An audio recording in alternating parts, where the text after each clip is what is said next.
Hi everyone, my name is Ashley Rader and I'm from Northern Utah. I'm currently a student at Brigham Young University, Idaho. A few fun things about myself. On the screen there you see a picture of my family. I have a sister and a brother and I love to spend time with them.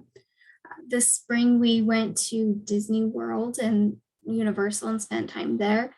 I'm also planning to spend time with them in Disneyland next month. We love to go camping. We go camping twice a year, once in the spring and in the fall. And then I live on a golf course, so my family and I, we go golfing. And then during the winter months, we like to go skiing together. As far as me, myself, I love to read books. And if I'm not reading a book, I love to crochet or to cross stitch. I have two dogs. I have a Siberian Husky named Chase and a golden lab named Jasper. And then I also have a guinea pig named Lexi. First of all, I'd like to start out by welcoming you guys to day 9 of our Demystifying Emotional Eating Health Challenge. And congratulations on making it this far. I do want to go ahead and just remind you guys that you'll want to go into the ebook and read chapter 8 in our Stop Challenge and Choose. That way you can go ahead and get the plus today. And then we're also going to be talking about that chapter. So it's entitled Your Bed and You Becoming Friends Again. In this particular chapter, Dr. Anderson talks about how important sleep is, and it's important to our health journey. And then he talks about how most of the time when we're trying to lose weight, we're only focusing on 2 areas, our diet and exercise. He says that if you only fix part of the problem, making lasting progress is nearly impossible. It's a bit like buying 3 new tires for your car instead of 4. 3 of your tires may be in pristine condition, but as soon as one tire wears out and goes flat, your car is pretty unusable, right? I really love this because it teaches us that we not only want to focus on just 1 or 2 areas of our health, but we want to eventually focus on all areas of our health in order to have lifelong success. Now, it's recommended that as an adult that we get at least 7.5 to 8 or even 9 hours of sleep a night. And according to Dr. Anderson, the reason why we sleep is because sleep is your body's way of restoring organ function, stabilizing chemical imbalance, refreshing areas of the brain that control mood and behavior, and improving our overall physical performance. So if we don't get enough sleep during the night, we can find ourselves becoming mentally blurry and irritable. We can also see a disturbance in our appetite regulation, which can lead to the weight gain.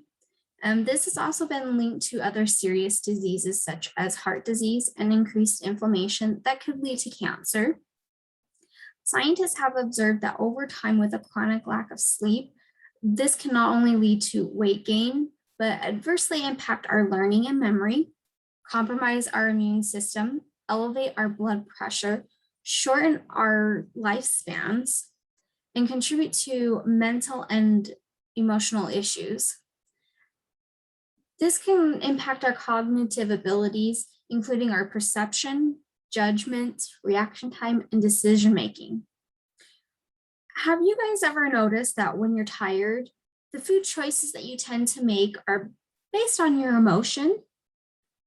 I know that I found myself, when I go to choose a snack and that, I tend to choose a snack based off of my emotion. And when I'm really tired, my emotion in that isn't gonna be on eating healthy. So my judgment is gonna be impaired. And the decision that I'm gonna make will be choosing junk food over a healthier option.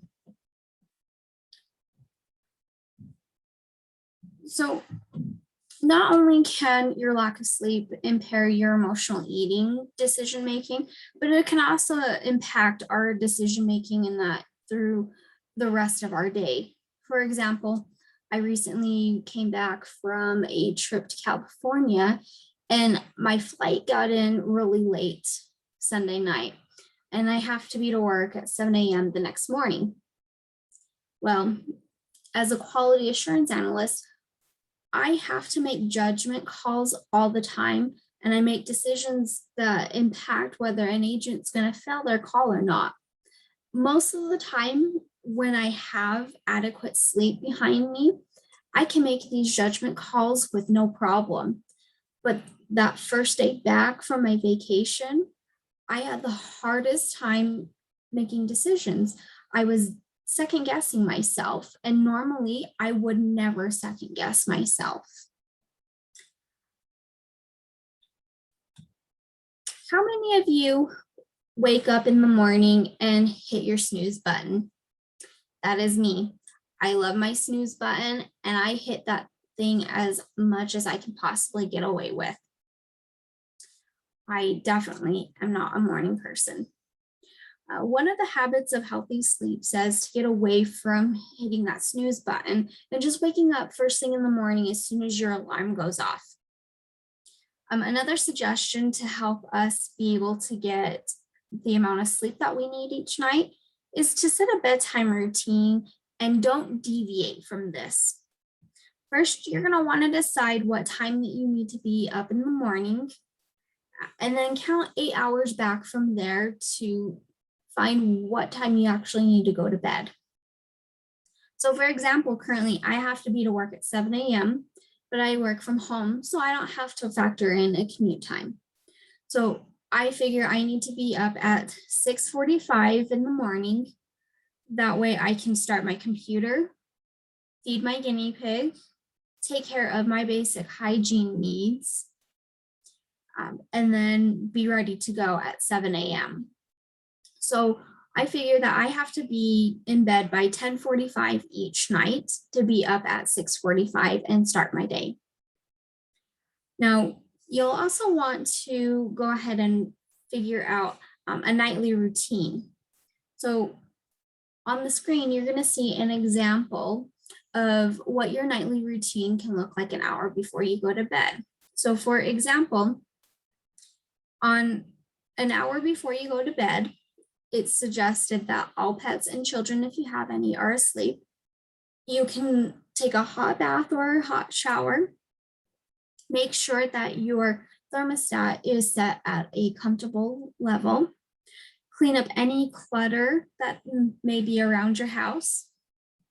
Turn off all electronics and avoid water intake. 30 minutes before you go to bed, you're going to want to make sure you're out of your bath or shower. Put on some loose fitting clothes to sleep in. And then you'll want to take care of your hygiene needs, such as flossing and brushing your teeth. And then about 15 minutes before you go to bed, you'll want to make sure you're putting any last minute entries in your Lifebook journal or journaling in general. You can read with blue light suppression glasses. You can meditate.